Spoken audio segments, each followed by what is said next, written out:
Hi friends, ಎಲ್ರಿಗೂ ನಮಸ್ತೆ. ಇವತ್ತಿನ ವಿಡಿಯೋದಲ್ಲಿ ನಾನು ಮೆತ್ತೆ ಗಂಜಿ ಹೇಗೆ ಮಾಡೋದು ಅಂತ ತೋರಿಸ್ಕೊಡ್ತಾ ಇದ್ದೀನಿ. ಇದು ಬಾಡಿ ಹೀಟ್ ಆದವರಿಗೆ ತುಂಬಾನೇ ಒಳ್ಳೆಯದು, ದೇಹ ತಂಪಾಗಲಿಕ್ಕೆ. ಹಾಗೆ ಇದು ಬಾಣಂತಿಯರಿಗೆ ತುಂಬಾನೇ ಒಳ್ಳೆಯದು, ಎದೆ ಹಾಲು ಜಾಸ್ತಿ ಆಗುತ್ತೆ.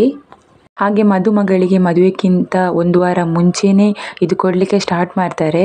ಅಂದರೆ ಮೈ ಬಣ್ಣದ ಕಾಂತಿಯುತ ಬರಂದ್ರೆ ಗ್ಲೋ ಲುಕ್ ಬರಲಿಕ್ಕೆ ಈ ಥರ ಮೆತ್ತೆ ಗಂಜಿ ಎಲ್ಲ ಮಾಡಿಕೊಡ್ತಾರೆ. ಹಾಗೆ ಹೆಣ್ಣು ಮಕ್ಕಳು ದೊಡ್ಡವರಾಗುವಾಗ ಈ ಥರ ಗಂಜಿ ಮಾಡಿ ಕೊಡ್ತಾರೆ. ಹಾಗೆ ಮಂತ್ಲಿ ಪೀರಿಯಡ್ಸ್ ಆಗುವಾಗ ಕೂಡ ಈ ಥರ ಗಂಜಿ ಮಾಡಿ ಕೊಟ್ಟರೆ ತುಂಬಾ ಒಳ್ಳೆಯದು. ನೋಡಿ, ನಾನು ಮೆತ್ತೆ ಗಂಜಿ ಮಾಡಲಿಕ್ಕೆ ಹಿಂದಿನ ದಿವಸ 4 ಚಮಚದಷ್ಟು ಮೆಂತೆಯನ್ನು ನೆನೆಸಿ ಇಡಬೇಕು. ಸ್ವಲ್ಪ ತೊಳೆದು ನೀರಲ್ಲಿ ಹಾಕಿಡಬೇಕು.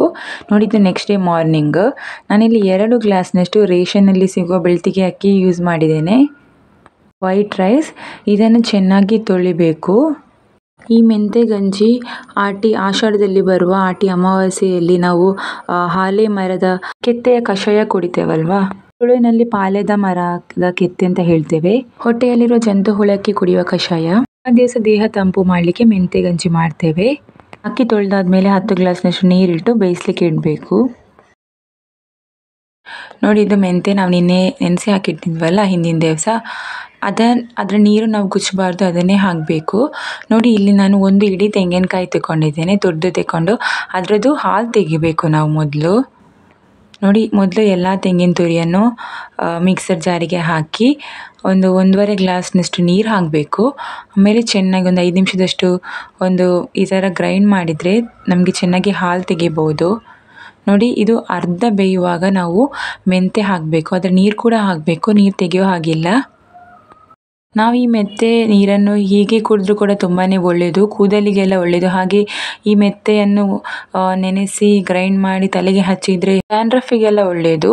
ಹಾಗೆ ಈ ಮೆತ್ತೆಯಿಂದ ಕೊಬ್ಬೆಲ್ಲ ಕಮ್ಮಿ ಮಾಡಲಿಕ್ಕೆ ಕೂಡ ತುಂಬಾ ಒಳ್ಳೆಯದು. ಮೇಯ್ನ್ ಆಗಿದ್ದು ತುಂಬಾ ತಂಪು. ನೋಡಿ, ಆಮೇಲೆ ರುಚಿಗೆ ತಕ್ಕಷ್ಟು ಉಪ್ಪು ಹಾಕಬೇಕು. ಅರ್ಧ ಚಮಚದಷ್ಟು ಉಪ್ಪು ಹಾಕಬೇಕು. ಆಮೇಲೆ ಉಪ್ಪು ಕಮ್ಮಿ ಇದ್ದರೆ ಹಾಕ್ಬೋದು. ನೋಡಿ, ಆಮೇಲೆ ಫುಲ್ ಮಿಕ್ಸ್ ಮಾಡಬೇಕು. ನೋಡಿ, ಆಮೇಲೆ ನಾವು ಗ್ರೈಂಡ್ ಮಾಡಿದ್ವಲ್ಲ ಅದ್ರ ತೆಂಗಿನ ಹಾಲು ತೆಗಿಬೇಕು. ನೀವು ಯಾವ ಥರ ಕೂಡ ತೆಗಿಬೋದು, ಈ ಥರ ಫಿಲ್ಟರ್ನಲ್ಲಿ ಕೂಡ ಸೋಸ್ಬೋದು, ಹಾಗೆ ಬಟ್ಟೆಯಲ್ಲಿ ಕೂಡ ತೆಂಗಿನ ಹಾಲು ತೆಗಿಬೋದು. ಟೋಟಲ್ 3 ಗ್ಲಾಸ್ ಬರುವ ತನಕ ಹಾಲು ತೆಗಿಬೇಕು. ಒಮ್ಮೆ ತೆಗೆದಾದ್ಮೇಲೆ ಅದನ್ನು ಮಿಕ್ಸರ್ ಜಾರಿಗೆ ಹಾಕಿ ಪುನಃ ನೀರು ಹಾಕಿ ಗ್ರೈಂಡ್ ಮಾಡಿ ಪುನಃ ತೆಳು ಹಾಲು ಕೂಡ ತೆಗೆದು ಒಟ್ಟಿಗೆ ಆ್ಯಡ್ ಮಾಡಬೇಕು.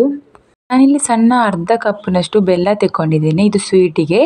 ನಿಮಗೆ ಜಾಸ್ತಿ ಬೇಕಿದ್ರೆ ಜಾಸ್ತಿ ಕೂಡ ಹಾಕ್ಬೋದು. ನೋಡಿ, ಅಷ್ಟು ಬೆಂದಾದಮೇಲೆ ನಾವು ತೆಂಗಿನ ಹಾಲು ತೆಗೆದಿದ್ವಲ್ಲ ಅದನ್ನು ಹಾಕಬೇಕು. ಆಮೇಲೆ ಅದರೊಟ್ಟಿಗೆ ಬೆಲ್ಲ ಕೂಡ ಹಾಕಬೇಕು. ಆಮೇಲೆ ಚೆನ್ನಾಗಿ ಒಮ್ಮೆ ಮಿಕ್ಸ್ ಮಾಡ್ಕೊಳ್ಳಿ. ನಮ್ಮದು ಬಾಡಿ ಎಲ್ಲ ಹೀಟ್ ಆಗಿದ್ದರೆ ಈ ಥರ ಮೆತ್ತೆ ಗಂಜಿ ಮಾಡಿ ತಿನ್ಬೋದು. ಬಾಣಂತಿಯರಿಗೆ ಎದೆ ಹಾಲು ಜಾಸ್ತಿ ಮಾಡಲಿಕ್ಕೆ ಈ ಮೆಂತೆ ಗಂಜಿ ತಿಂದರೆ ತುಂಬಾ ಒಳ್ಳೆಯದು. ಚೆನ್ನಾಗಿ ಮಿಕ್ಸ್ ಆದಮೇಲೆ ಇದನ್ನು ಕುದಿಲಿಕ್ಕೆ ಬಿಡಬೇಕು.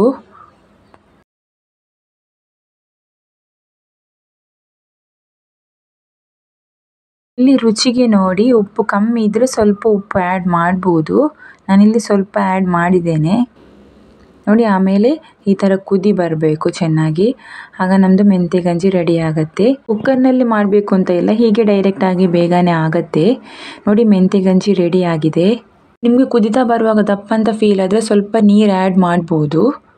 ಈ ರೆಸಿಪಿ ಇಷ್ಟ ಆದರೆ ಪ್ಲೀಸ್ ಲೈಕ್ ಮಾಡಿ, ಹಾಗೆ ನೀವು ಕೂಡ ಟ್ರೈ ಮಾಡಿ. ಹೊಸದಾಗಿ ಯಾರೆಲ್ಲ ಚಾನಲ್ ನೋಡ್ತಿದ್ರೆ ಪ್ಲೀಸ್ ಚಾನಲ್ ಸಬ್ಸ್ಕ್ರೈಬ್ ಮಾಡಿ.